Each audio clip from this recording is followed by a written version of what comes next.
Hello dear students, class 11th mathematics में आपका स्वागत है। आप देख रहे होंगे मैंने आपको लेक्चर 2 और बेसिक कंसेप्ट के बारे में बता दिया था।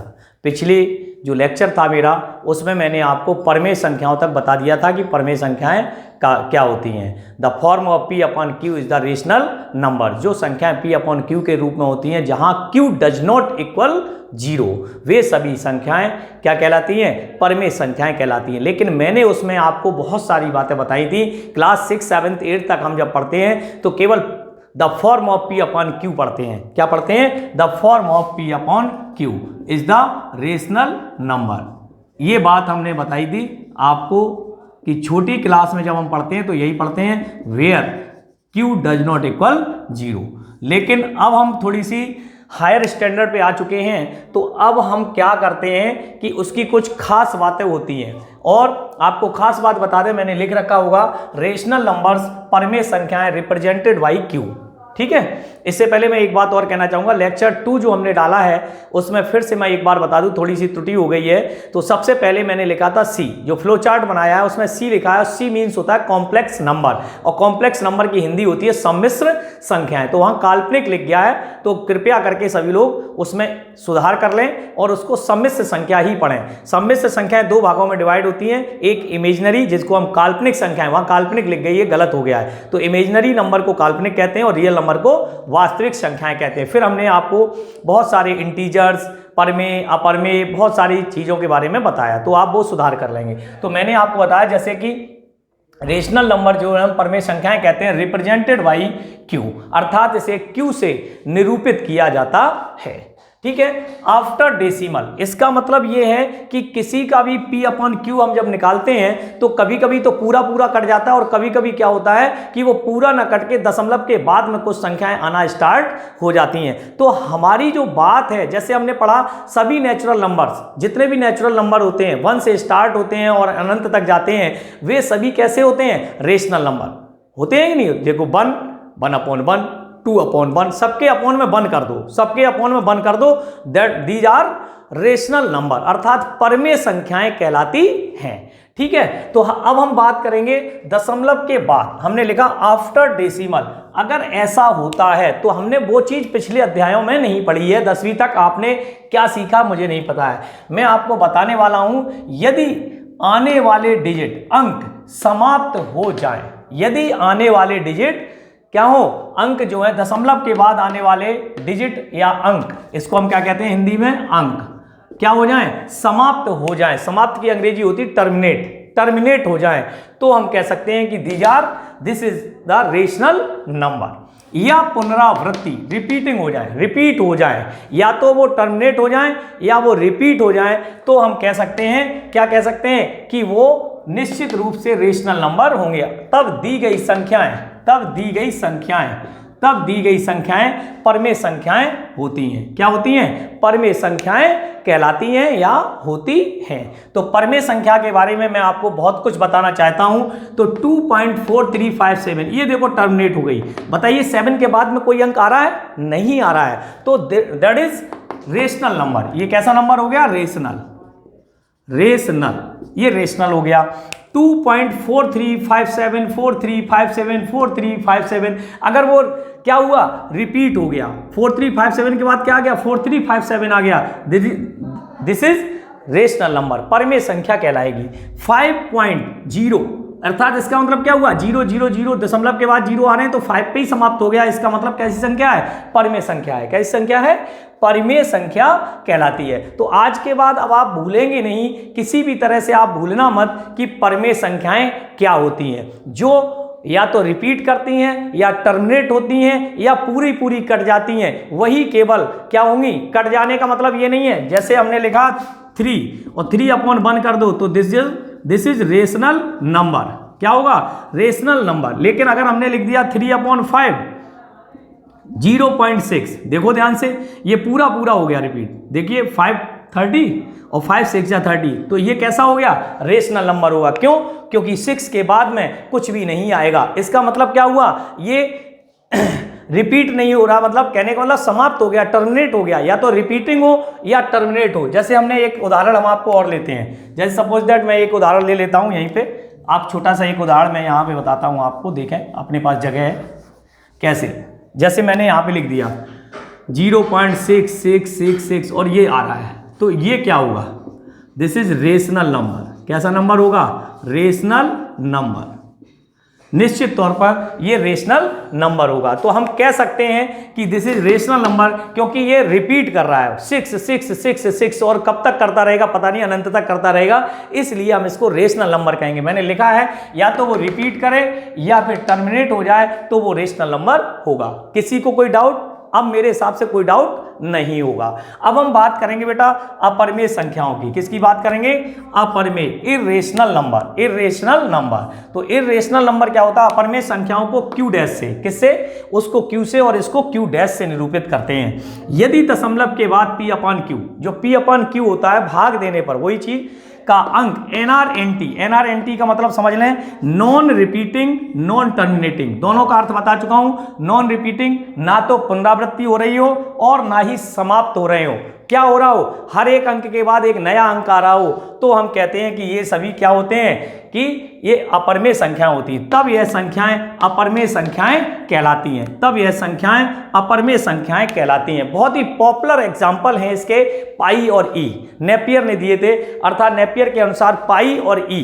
पाई क्या है और ई क्या है, अभी मैं चर्चा करूंगा। सबसे पहले ई की, तो ई के पावर एक्स, ई के पावर एक्स की अगर हम बात करें तो 1 plus x upon factorial 1 plus x square upon factorial 2 plus x cube upon factorial 3 plus dot dot infinite. तो कहने का मतलब ये एक्सपेंशन है, किसी का प्रसार है, किसका? ई के पावर एक्स का, और इसको हम कहते हैं एक्सपोनेंशियल, चरघातांकी। क्या कहते हैं? चरघातांकी, ठीक है, चरघातांकी फलन, अर्थात ये फलन बहुत काम की चीज है। तो e के power x is the exponential function, तो ये चरघातांकी फलन है। 1 plus x upon factorial 1 plus x square upon factorial 2 plus x cube upon factorial 3 plus dot dot dot dot अनंत। तो हमने क्या किया, इसमें x बराबर 1 रख दिया। जब हम 1 रखेंगे तो 1 प्लस 1 अपॉन 1 और ऐसे 1 अपॉन 2 ऐसे आता रहेगा। जब हम हल करते हैं इसको तो इसका डिवाइड करके तो e जो है ई के पावर 1 हो जाएगा, तो ई जो है वो अप्रोक्सीमेटली 2.718 अप्रोक्स बताया है। क्या बताया? अप्रोक्स बताया है। और ये क्या करता रहेगा, ये इसके बाद संख्याएं बदलती रहेंगी, बहुत सारे टर्म आएंगे, बहुत सारी चीजें आएंगी। तो इसलिए ये कैसा होता है, ई जो है वो आपका अपरिमेय होता है, इर्रेशनल होता है। कैसा होता है? इर्रेशनल होता है। तो इसलिए ये आपका ऐसे ऐसे चल के कुछ ना कुछ अंक जरूर आएंगे। तो नेक्स्ट, इसके बाद में ये इरेशनल हो गया। इसके बाद पाई, हम जानते हैं पाई जो है वो 3.14 के लगभग बराबर होता है, अप्रोक्सीमेटली इक्वल मानते हैं, ठीक है, 3.14, कोई दिक्कत नहीं है।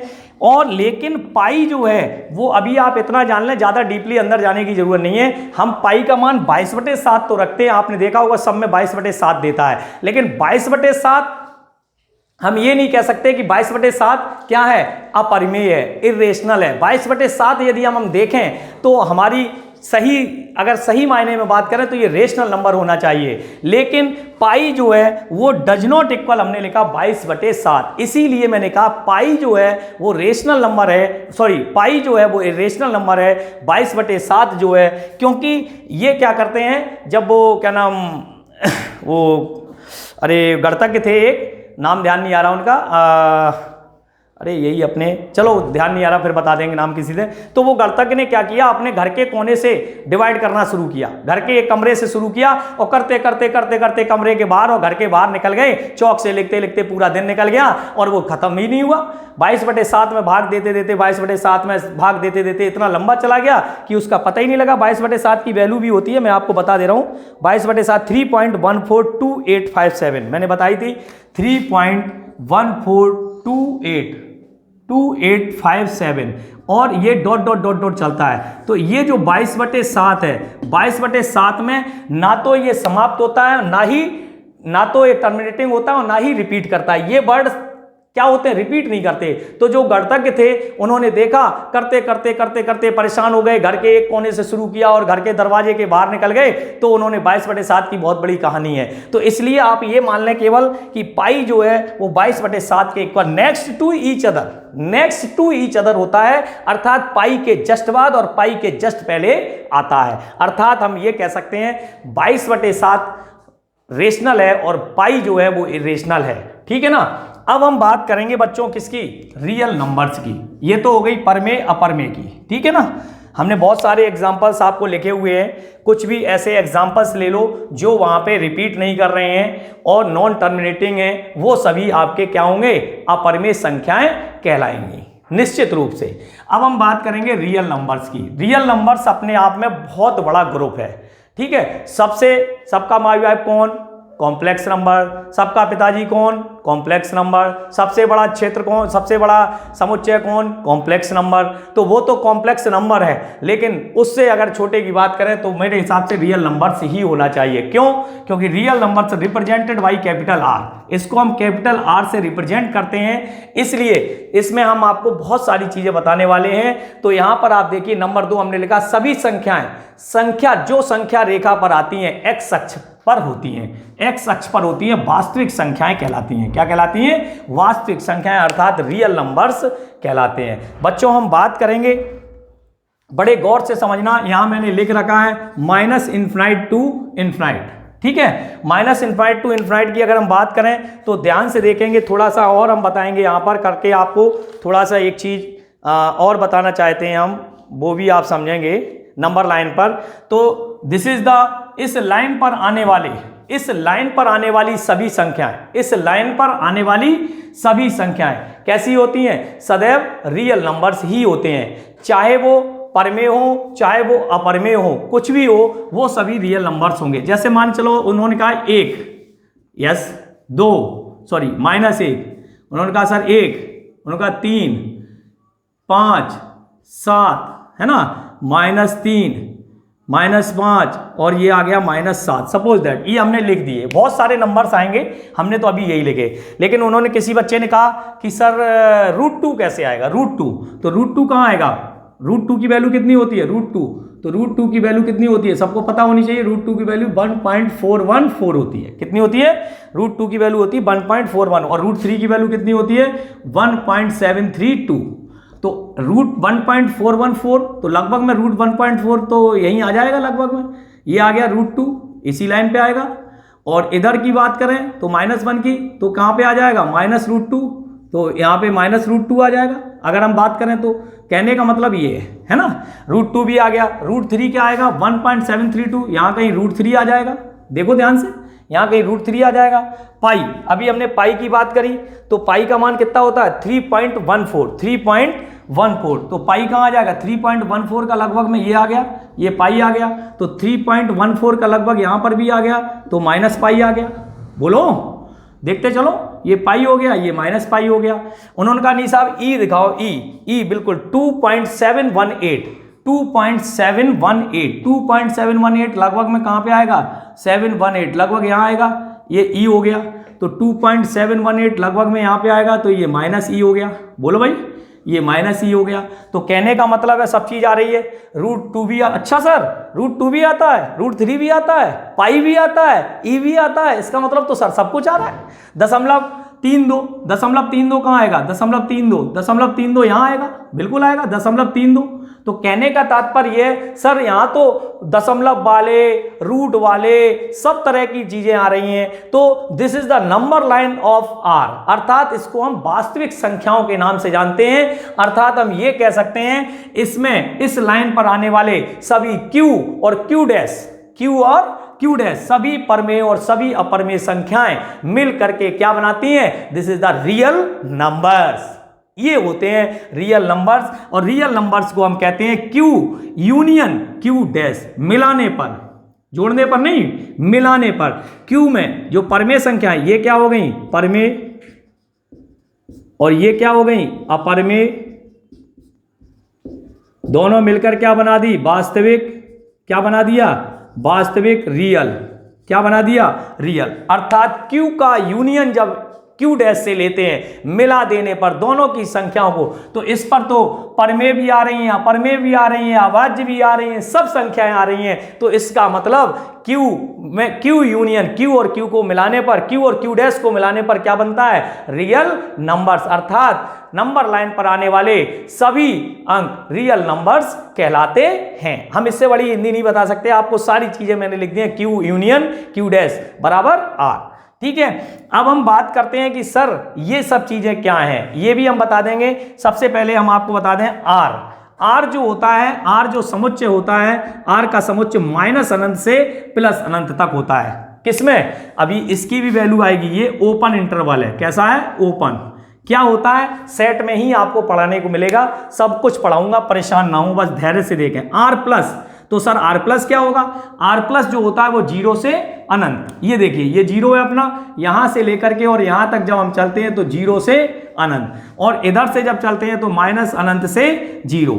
तो ये आपका कहलाता है, क्या कहलाता है? 0 के इधर है, जो 0 के इधर है वो आपका माइनस अनंत से 0, ये आर माइनस कहलाता है। यानी कि वास्तविक संख्या है, ये धन वास्तविक संख्या है, ये ऋण वास्तविक संख्या है।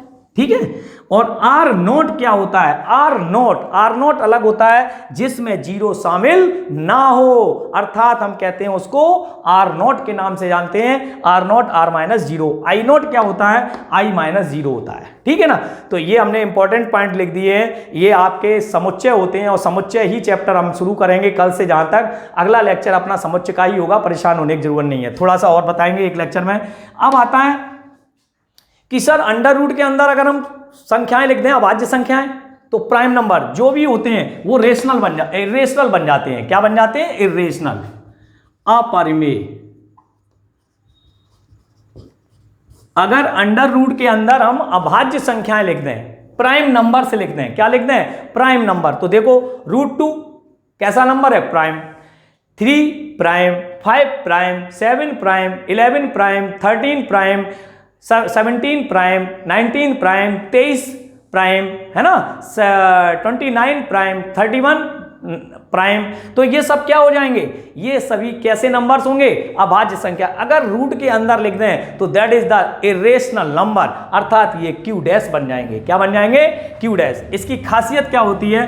अभाज्य संख्या सदैव 2 ही गुणनखंड होते हैं। अभाज्य संख्या के सदैव 2 ही गुणनखंड होते हैं। कौन कौन? एक और स्वयं, वन एंड इटसेल्फ। या तो वो 1 से डिवाइड होता है या वो इटसेल्फ अपने स्वयं से डिवाइड होता है। देख लो, 2 किससे डिवाइड होता है? या तो 1 से या 2 से, अपने आप से। 3 किससे डिवाइड होता है? या 1 से या 3 से। 5 किससे डिवाइड होता है? 1 से या 5 से। 7 किससे डिवाइड होता है? स्वयं से या 1 से। तो 1 से तो सभी संख्याएं डिवाइड होती हैं, लेकिन एक अभाज्य संख्या नहीं है। क्या लिखा मैंने? एक अभाज्य संख्या नहीं है। ये जो मैं बातें बता रहा हूं, ये जिंदगी में याद रखोगे तो नंबर सिस्टम ऐसा हो जाएगा कि जो मैंने ग्राफिकल पोजीशन आपको बताई है, कोई पढ़ा जाए तो मुझे बता जाना। ये सब चीजें कोई बता जाए 11th क्लास के अंदर तो मुझे बता देना आप। ठीक है, मैं बता रहा हूं इसलिए आप समझें। सबसे छोटी, हम चाहते तो 3 लेक्चर आज बता देते तो मैं सेट के वो खत्म कर देते सेट, लेकिन ऐसा नहीं करना है मुझे आपको सिखाना है। सबसे छोटी अभाज्य संख्या, सबसे छोटी अभाज्य सम संख्या क्या होती है? 2। क्या होती है? 2। सबसे छोटी सम अभाज्य संख्या होती है 2। जैसे अभाज्य संख्याएं 2, 3, 5, 7, 11, 13 है ना, अभी बताया मैंने बहुत सारी संख्याएं। तो बच्चों, आज हमने जिस इस लेक्चर के अंदर आपको जो पढ़ा दिया है उसका रिवीजन करें। आज के लिए आपके लिए इतना ही काफ़ी है, और अगले लेक्चर में अभी मैं थोड़ा सा आपको बेसिक और बताऊंगा, जिसमें सम्मिश्र संख्याओं की बात करूंगा, और भी कुछ बचा होगा तो वो भी बताऊंगा। तो बेसिक कंसेप्ट हमारे 11th क्लास में इतने क्लियर होने चाहिए कि सामने आने वाला चैप्टर हमारा अड़े आराम से समझ में आ जाए। ठीक है, तो मेरे प्यारे बच्चों, मैं सोचता हूं कि आपकी समझ में निश्चित रूप से आ गया होगा, और घर पे इसका अध्ययन लगातार करते रहें। आज के लिए इतना ही। Thank you so much.